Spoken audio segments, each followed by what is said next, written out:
My name is Desiree Burroughs-Ray. I'm in the College of Medicine. I'm an assistant professor of internal medicine and pediatrics. And one thing I wish I had known was that the feedback I provide my learners isn't always the feedback that they're looking for. As a new attending during the height of COVID, it was challenging not only taking care of patients, but also taking care of my learners as we tried to navigate this new normal at the time.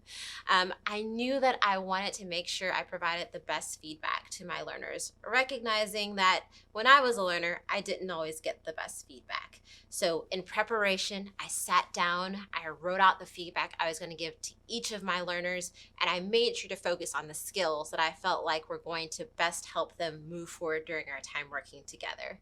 And so for my first 7 learners, that's what we talked about. We focused on the skills that they were going to need to be the best physicians that they could be. So documentation, talking to patients, thinking about differential diagnoses.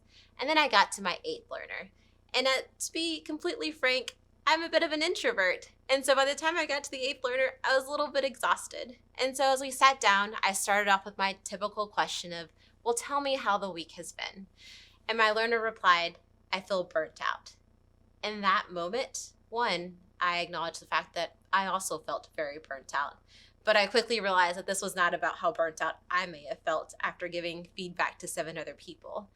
And my learner then went on to share the fact that he felt cynical, and that because of that cynicism, they felt as if they were not providing their patients with the best possible care, and that they weren't being a good doctor.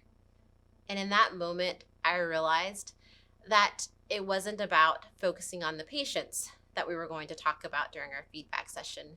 Instead, we were going to be talking about the things that he had been doing well to allow him to see that despite feeling burnt out, they had an excellent bedside manner.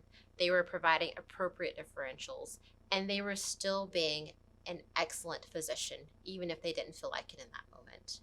By the end of that session, both I and the learner walked away feeling as if we had gained something. And although the goal may not have been the coaching and skills that I might have initially set out for us to discuss, instead we got something much more. I recommend that when providing our learners with feedback, we first take the time to hear what our learners are asking us for.